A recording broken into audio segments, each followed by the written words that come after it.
When I say I don't want to fight Mexican, it's because I represent Mexico. I feel like Canelo's a fucking pussy. Canelo doesn't jab anymore. He looks for one shot now. The end is there for Canelo. David Benavidez, the undefeated Mexican monster, has left no mistake about his ambitions. Maybe the most feared fighter in boxing. Ever see Julio Cesar Chavez in his prime? I'm talking about the daddy. I'm talking about one of the greatest fighters ever. This guy is the closest thing I have seen to a big Julio Cesar Chavez.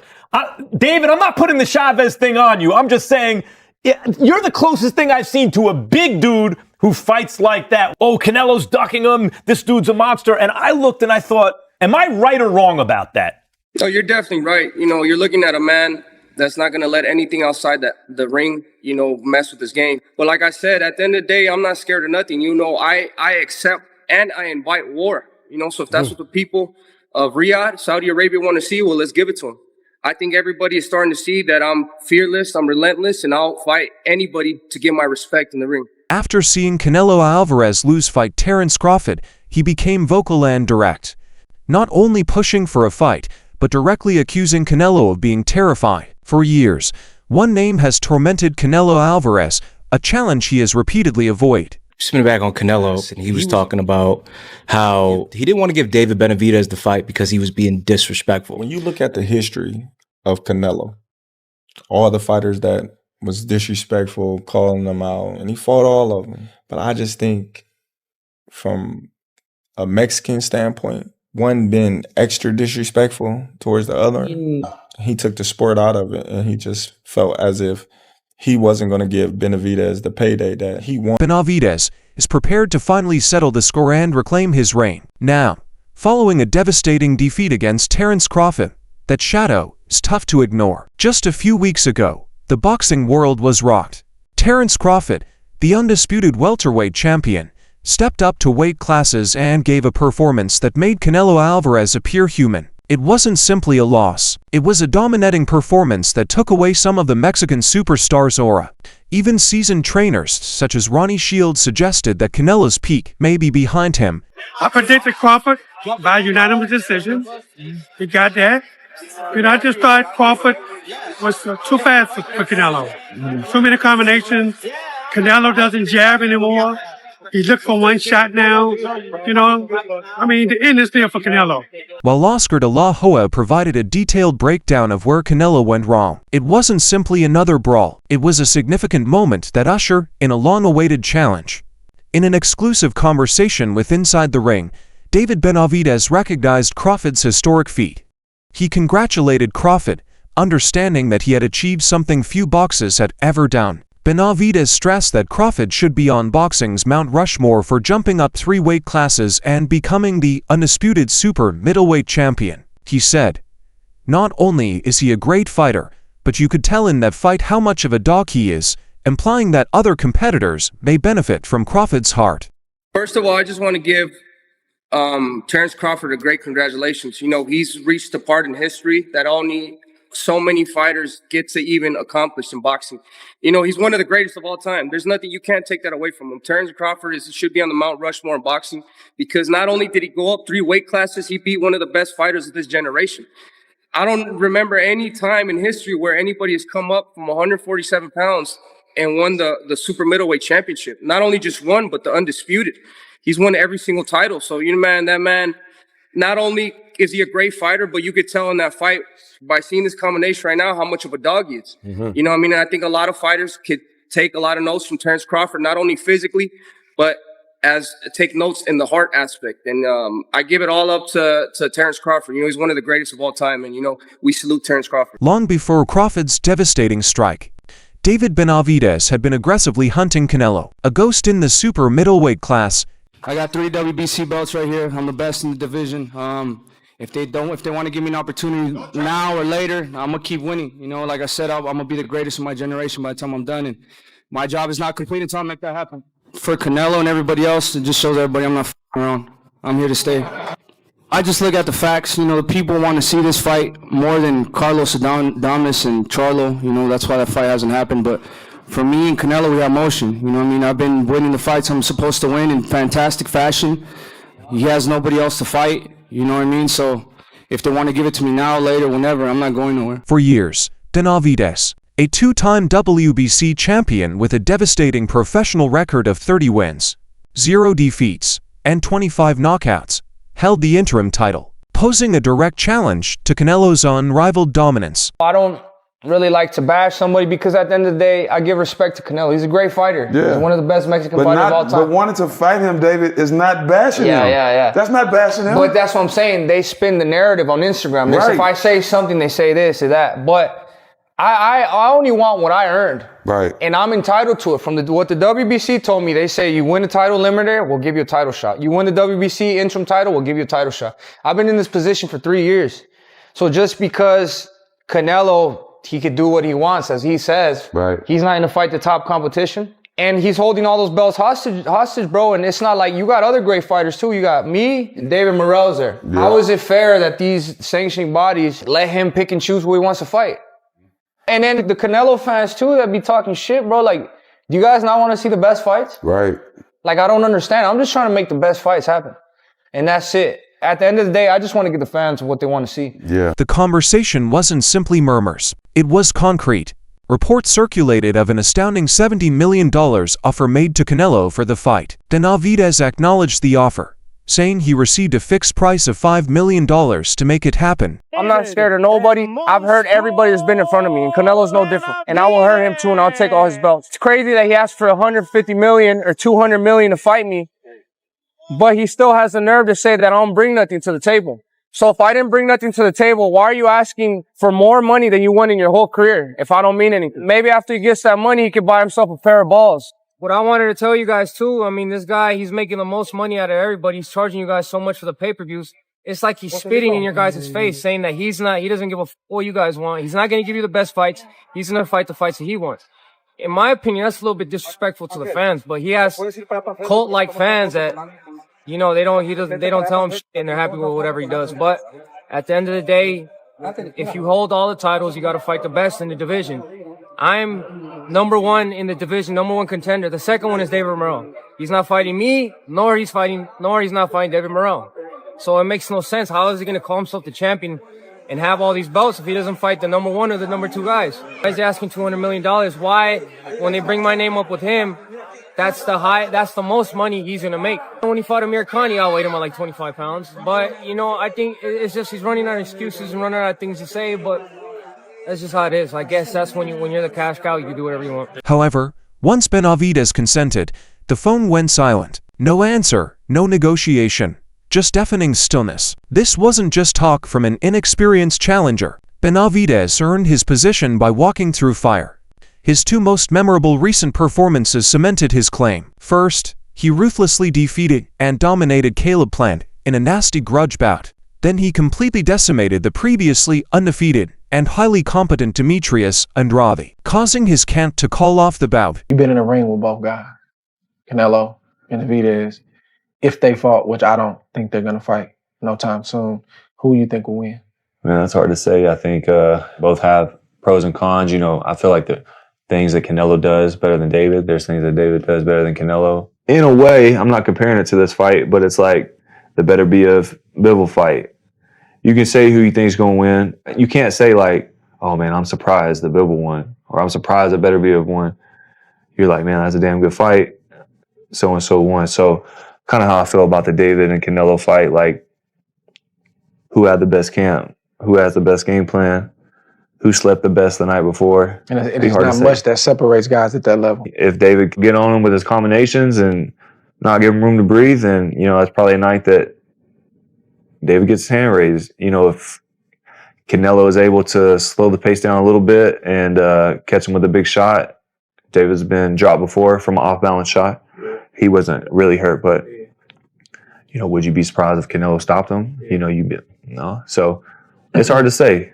He pondered on his path and stated, "Since I was 3 years old, I've had one dream only, and that's becoming the greatest boxer of all time. And that's exactly what we're going to accomplish. This ambition," he claimed, pushes him to pursue the biggest names. You're looking at the one that's going to chase all of them. Like, these guys are monsters, but this is the monsters world. And what happened next would only heighten the drama. if Canelo was 100% confident in himself, I don't know why he wouldn't fight me, especially since, seeing that everybody in his team is on steroids, which means including him. So he never got off You the think steroids. he's on steroids? Of course. For How sure. does five You saw De La Hoya call him out. how do five people out of your camp get tested positive for steroids? Right. You know what I mean? No, all those fucking dudes in that camp are dirty. Call for David Benavidez once this fight is done. Is that a fight that you can see happening before the end of your career? Look, I never say no to anything. We'll see later. But I'm focused 100% on this fight. Is there a possibility, or you just go one at a time and you also speak with your team? Yeah, I go one at a time, but it's a possibility, always. Right. But I've been in this position my whole life. One was that was in Tron in 2012, 11. Then Mayweather, then Lara, then Cotto, then Callum Smith, then Golovkin, and then if I beat Benavidez, it's gonna be other guy there they want me to fight. Right. I've been in this position my whole life, but is that time when that fight they ask, I give it to them. Mm-hmm. But right now in this position I am, now is the time I need to ask. Right? If the money is right, Canelo's silence fanned Benavidez's fire, resulting in a series of harsh outbursts. In that same inside-the-ring interview, when asked how Canelo has handled his presence, Benavidez did not mince words. He said emphatically, "He's definitely scared of me." He challenged the logic. If you have a fighter who is talking trash in front of you, why don't you make an example of him to the world? Beat me in the ring and make a lot of money. Benavidez emphasized on his belief, citing Canelo's troubles against more powerful opponents, such as Bivol. He explained that he sees so many things in me that he is unable to stop. He sees more than just speed and strength in me. He sees a lot of heart. He underlined his own fearlessness, saying, "It doesn't terrify me to fight another great fighter because I know it will raise me and who I am as a boxer and competitor." Interview 12. Benavidez, who is gaining confidence and entering his peak, believes Canelo passed up a golden opportunity. If he had a chance to beat me, it would have happened back then. He has no chance of beating me anymore. So the way I've seen him handle my presence is he's definitely scared of me. If you have a fighter talking so much trash in front of you, why don't you make an example of him to the world? Beat me in the ring and make a whole lot of money. But Canelo Alvarez, as you can see from every time he fights a guy that's big with power, like Bivol, you know what I mean? And he's not able to suppress these fighters as much as he's able to suppress the little fighters. You know what I mean? So he sees a lot of things in me that he can't stop. Not only does he see speed, does he see power, but he sees a lot of heart in me. You know what I mean? At the end of the day, I'm going in there and I want to prove myself to the world that I'm the greatest fighter. And it doesn't matter. It doesn't scare me to get in there with another great fighter because I know that elevates me and who I am as a competitor. This was not just talk. It was a clear proclamation of intention. But there were further layers to this complicated boxing chess match. The protracted issue also includes a delicate dance of weight classes and the reluctance of other elite boxers. Benavidez has lately ventured into the light heavyweight division, making a strong statement about his comfort and ambition there. In the interview, when asked explicitly if he could still make 168 pounds, Benavidez flatly denied it. "To be honest, guy, you should let Terence Crawford live. That is his way. I lost interest in 168 a very long time ago." He clearly stated his present focus. "I'm more comfortable at 175. I'm chasing beater beef. I'm hunting Bivol. I'm hunting the bigger ones. I'm pursuing Sud Ramirez at cruiserweight." At the end of the day, he should have took the fight with me way back then because if he had a chance to beat me, it would have been back then. He has no chance of beating me now, especially now I'm getting all this confidence. I'm stepping into my prime. I'm able to deal with these bigger shows better. You know what I mean? I'm able to thrive in these shows. Every time I fight, I'm always winning by a significant amount. You know what I mean? So I'm learning my craft better and better each and every single fight. I'm gaining more confidence every single fight. And like I said, I really want to go in there and hurt people. I'm not a boxer. I'm a warrior, and I go in there, I tear everybody. This move disrupted the Canelo narrative by implying that Benavidez may outgrow the division in which Canelo has all of the belts. In another twist, Following Crawford's historic victory, his trainer, Brian Bomack McIntyre, was quick to dismiss any possibility of a future bout with Benavidez, adamantly claiming, "We're not interested in that." This put Canelo in an unusual situation, with less reasons to avoid the one fight everyone wants to watch. It comes a time the new guy steps up that says, I am the new guy to carry that torch forward. Kind of like how when you beat Tyrone Woodley, because you were the guy coming up and Tyrone Woodley was a dominant champion for a long time and you beat the shit out of him. It's the same thing. I'm preparing very hard for this fight whenever it does happen. I don't know when it's going to happen, but I stay training, I stay evolving as a fighter. Not only do I want to prove to the fans, but I want to prove to myself that I'm the best in the world. So if the fight comes, good. If it doesn't, it's not the end of my career. And if he doesn't want to give me the opportunity at 168, that's why I'm going up to 175 right now. Because I'm not going to wait for nobody either. This fight's going to put me at the #1 contender to fight for the WBC title. And those are going to get unified at 175. So, like I said, dreams always come true. It doesn't matter if somebody else is trying to stop you. You're going to find your own way and you're going to make your dreams come true. To be honest with you, man, let Terrence Crawford live. That's his weight class. Okay. I lost interest in 168 a long, long time ago. I know that we could get offered a lot of money to go down to 168, but I'm more comfortable on 175.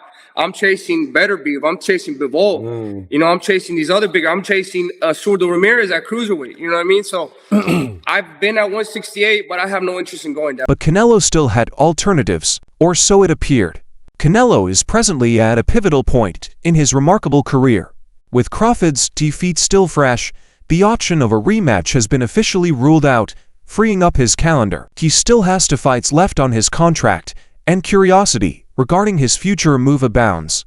Many analysts regard Benavidez as the uncontested logical choice, a new, dangerous opponent who has earned his opportunity. It's not that important to me to watch Canelo get beat like a rag doll over the ring. It's not that important to me, bro. And that's what's going to happen if you fight David Benavidez. So the only reason that we really interest you is that you have to see that. I don't care to see Canelo get beat up like that. It doesn't really... I'm not saying he gets beat up, but I think he gets hammered. Okay, but regardless, so if David Benavidez wins the fight, that's my point.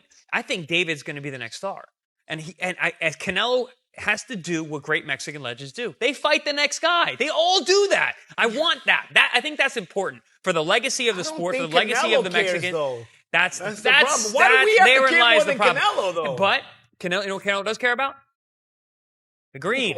The green, obviously. 150, 200 million, he cares. In life, there's everything 200 is million, about that now. There's 200 million thoughts about caring for that fight now. So, okay, listen, we make that fight. However we make that fight happen, I think it's important for that fight to happen. I really do. I think David Benavidez has that star quality to be the next face of boxing.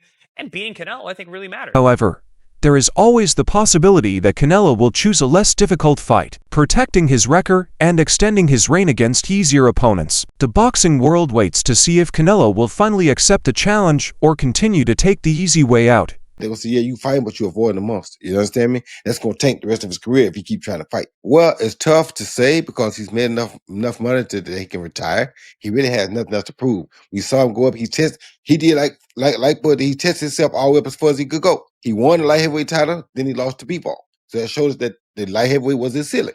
And that's good enough. Really, right now, he got nothing else to prove.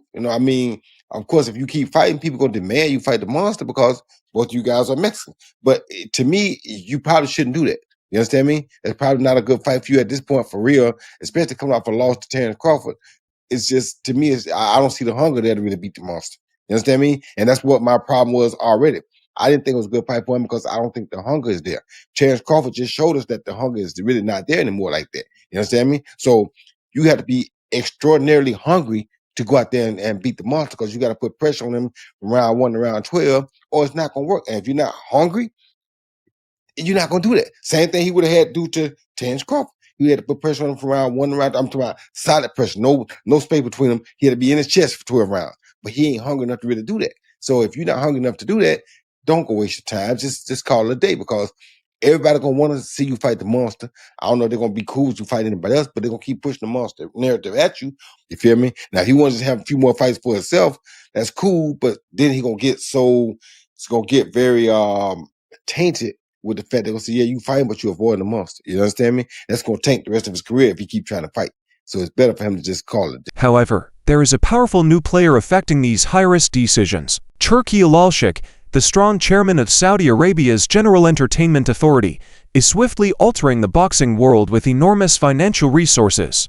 Alalshik wields enormous power, and he hasn't been bashful about teasing huge bouts. In a stunning post, he even suggested a super middleweight fight between Terence Crawford and David Benavidez, an exciting prospect that might completely sidestep Canelo. The Saudi-backed push for huge matchups adds another layer of complexity, since the financial incentives have increased dramatically. So that's it for today's video. If you loved it, remember to like, subscribe, and ring the bell symbol so you don't miss any future videos. Don't forget to leave your comments in the comment area. Stay tuned, and we'll see you in the next video.